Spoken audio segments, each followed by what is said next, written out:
must we suffer? Well, everybody's trying to escape it. We must suffer, yes, if we stay in the realm where suffering exists.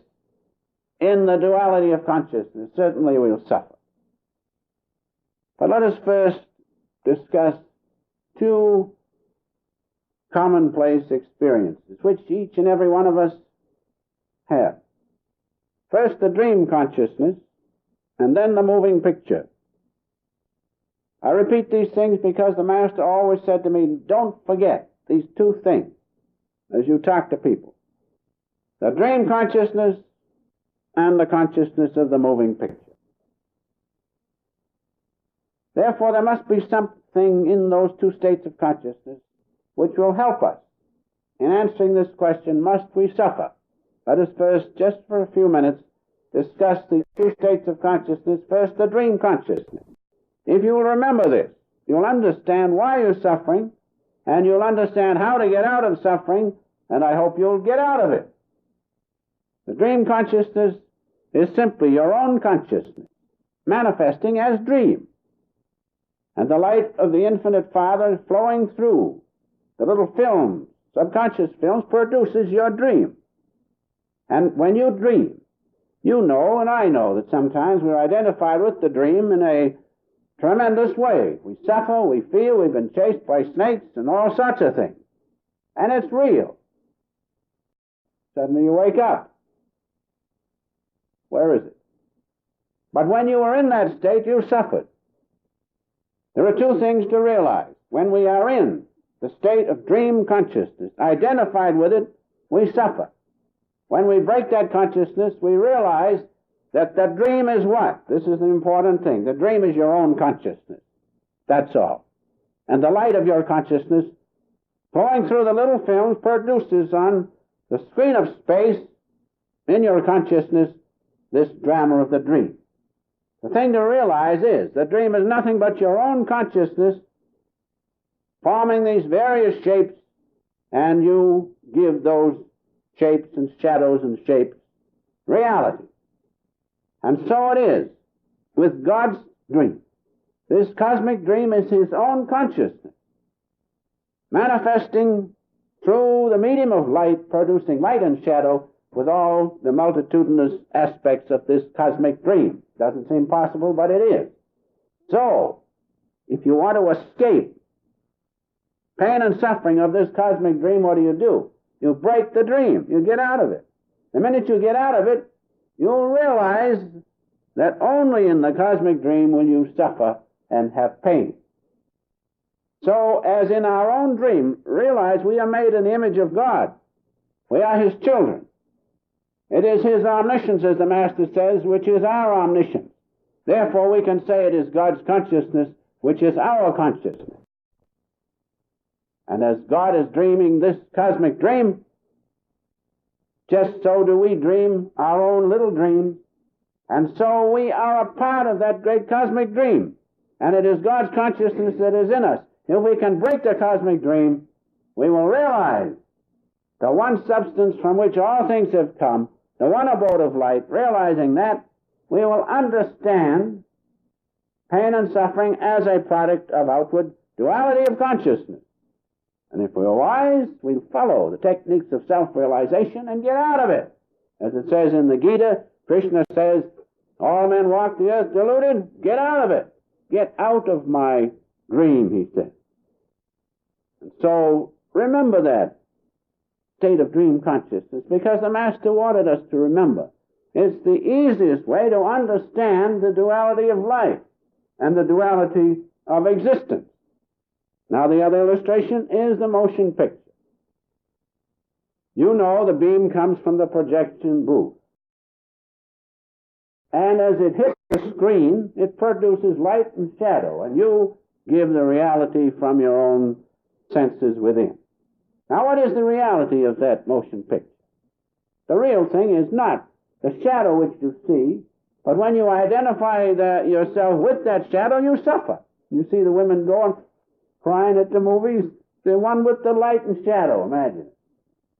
But the men look up and they see the the beam coming down, and they say, "Oh, no, don't, you can't get me that way." Because they realize the difference. Not all men, some men. Not all women are identified with it.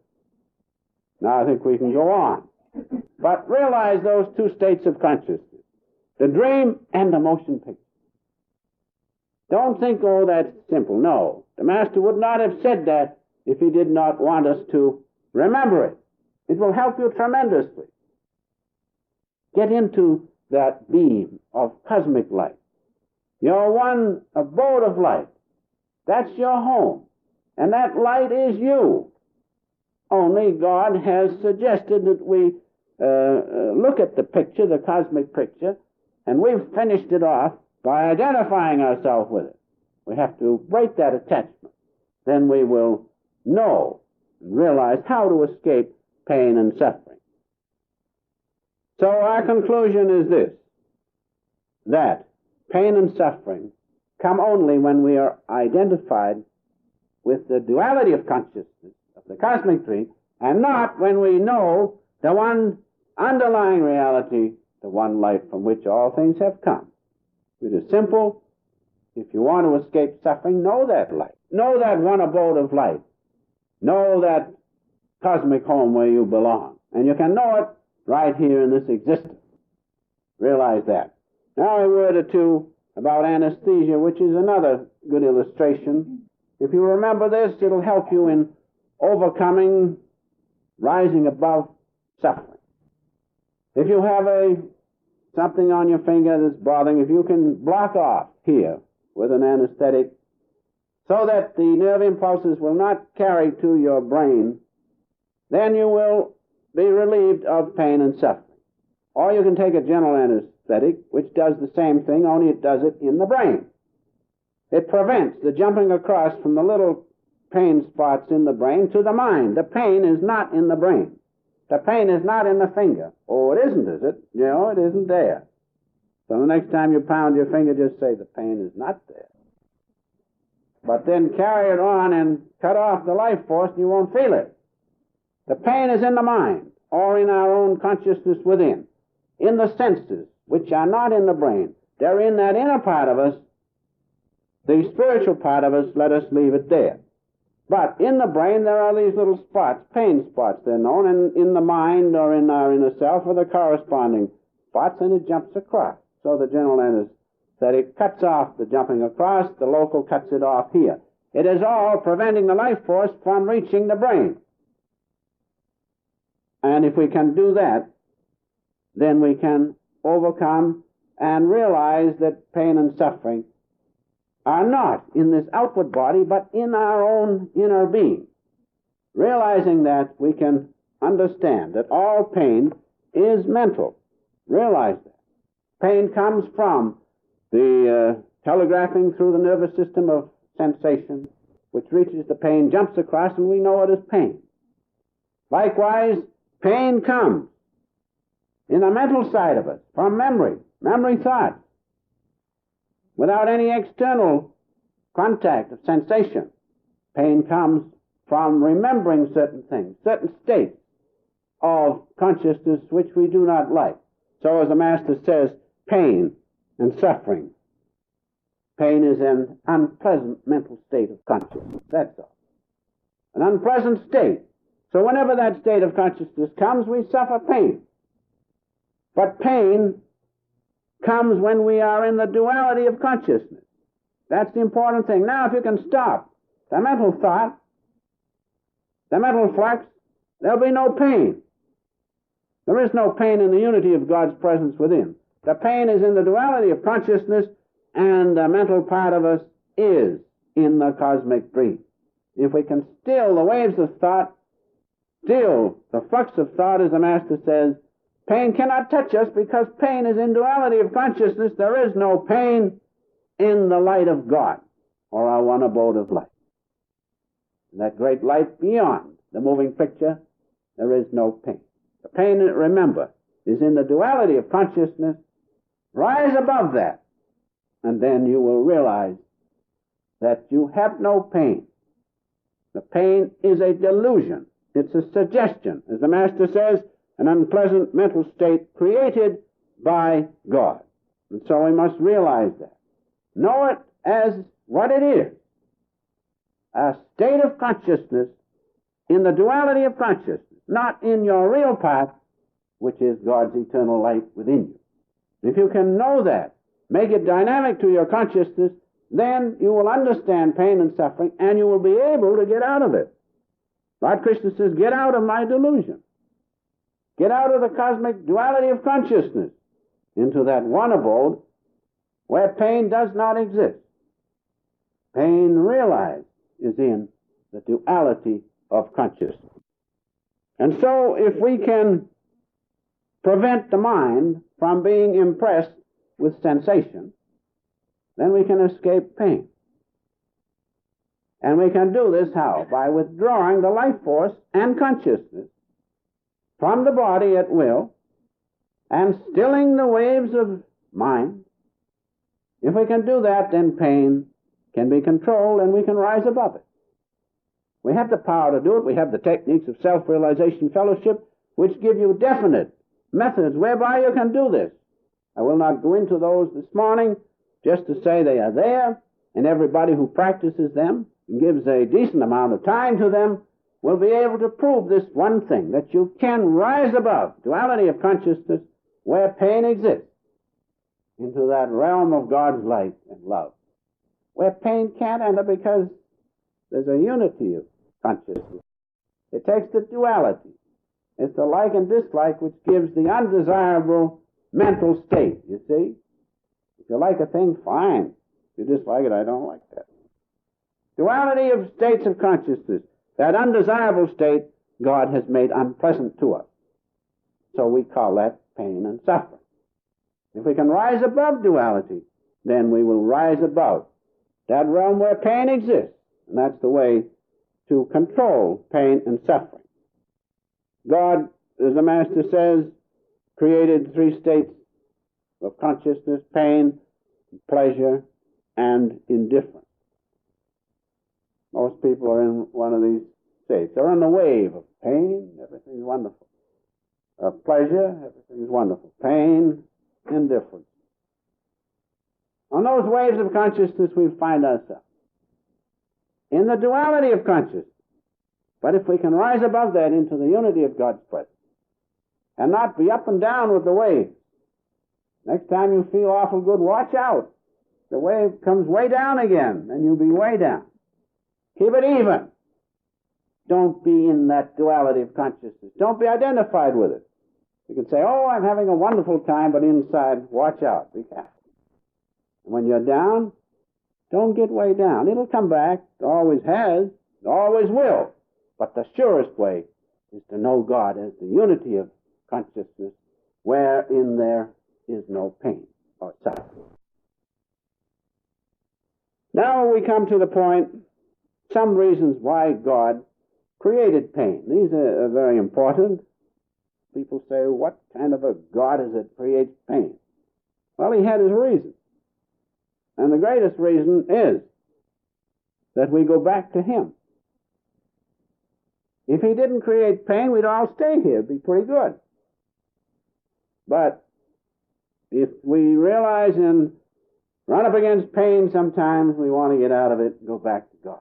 And so God created pain that we once more return home to him. God wanted us to enjoy the cosmic dream. He wanted us to enjoy the cosmic play. This is another reason. But he didn't want us to forget the director of the play, or he himself. So God created pain, that we not be attached to the drama of life so much that we forget he who created all things, the director of the cosmic dream. So that's another reason why God created pain. Another reason is that God did not want us to be indifferent to the pain of others. Those who suffer pain, have suffered pain, they can understand, sympathize with those who are going through pain, whether it be physical or mental. You all know that. So that's another reason why God did create pain. And finally, a thing which we must not ever forget is, we must realize, this is important, that in this world there will always be pain and suffering. This was not created to be a place where we'd be free from it. And the sooner we understand that and realize it, the sooner we will what? We make the effort to get out of it. God did not make this place, this creation, this world, a place to be free from pain. So many people try to make it a utopia in this realm of duality. It is not possible, it will not be possible, it is not a place where we will be free from pain. Realize that.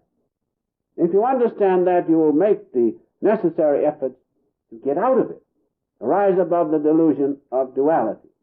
Now you say, well, I'm not so sure of that.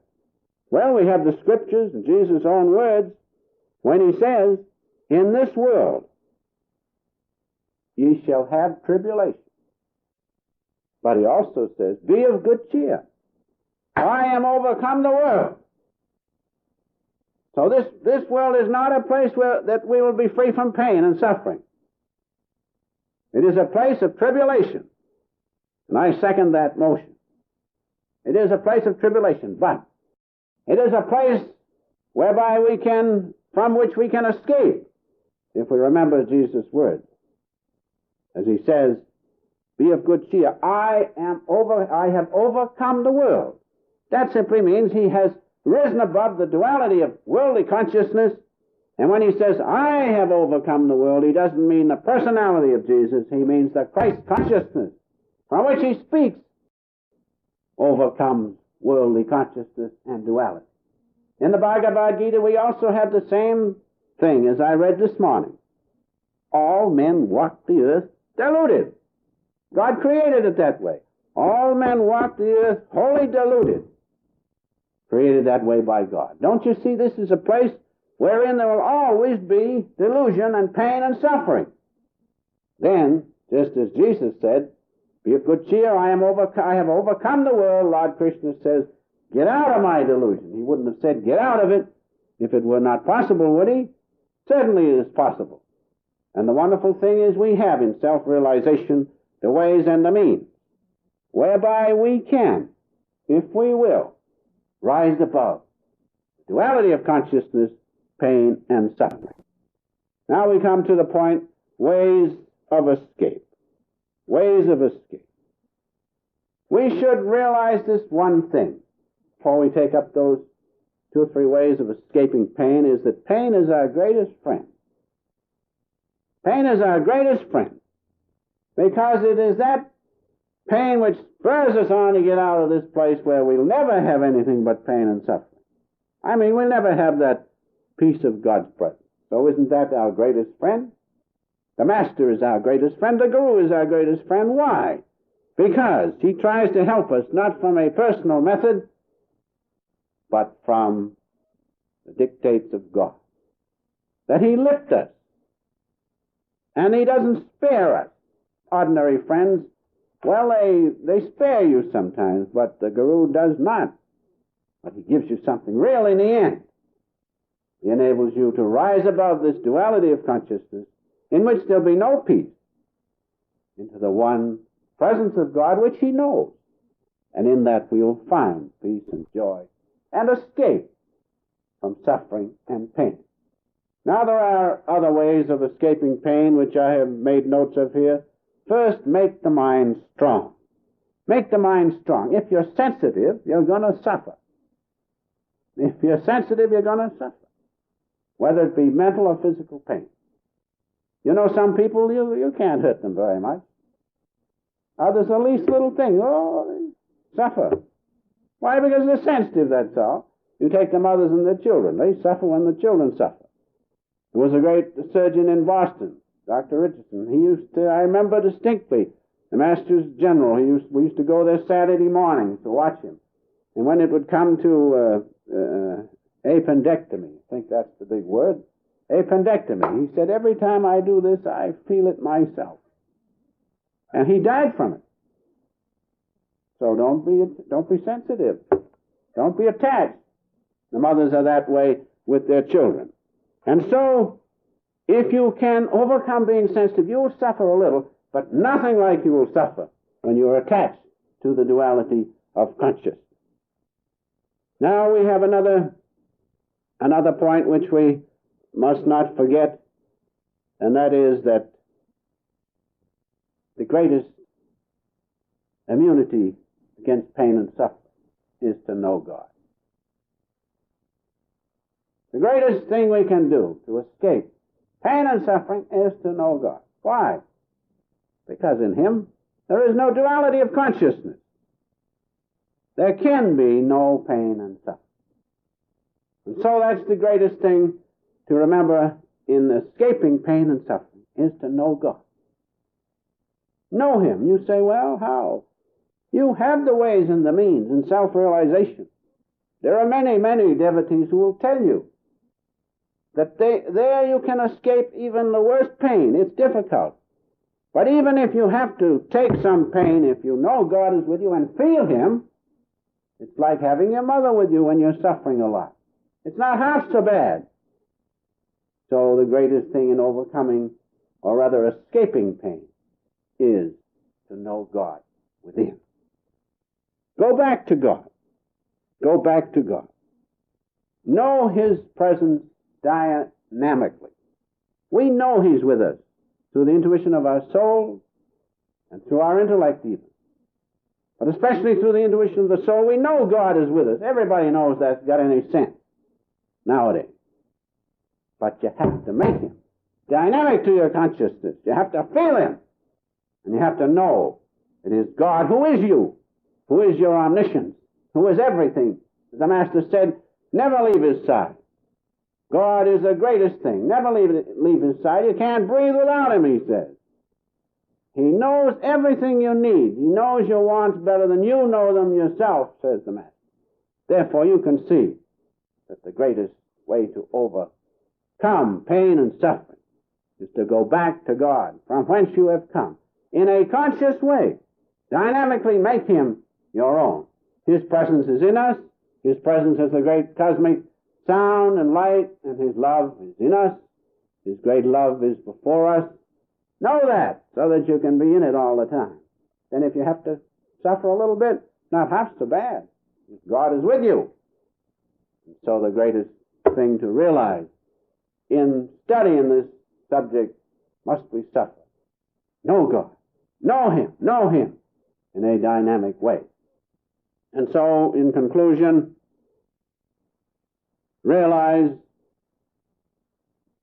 in understanding this subject of suffering, know the being. Know the being which has produced this drama in which we find suffering. That's the reality. Know that one cosmic being. Know that one abode of light, where, as the Master says, we all must meet who live right. Make your life a pattern whereby people can return to that one abode of light which is our home and which can be known in a real way right here on earth. That's the first thing to remember as we study this subject. Must we suffer? Not if you know the beam, not if you know the one light beyond the atoms of which the Master has spoken and which has produced all things, not if you know Divine Mother.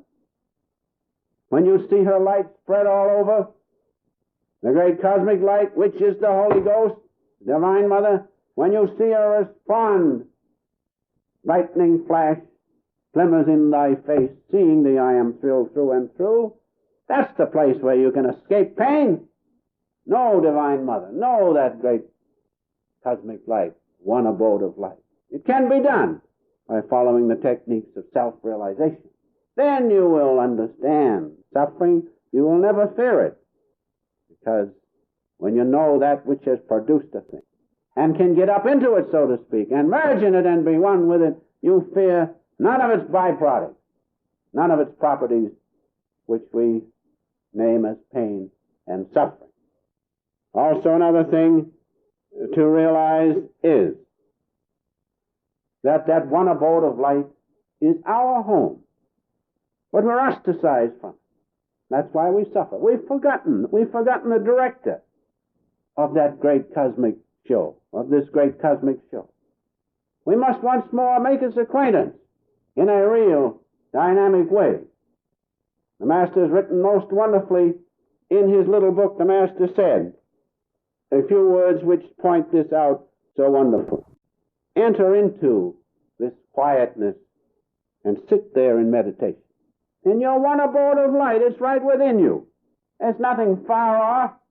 It's just beyond the duality of pain and suffering and the duality of outward consciousness and this cosmic dream. Enter into that place. He says, enter into this quietness and sit there in meditation with the light of intuition burning on the altar.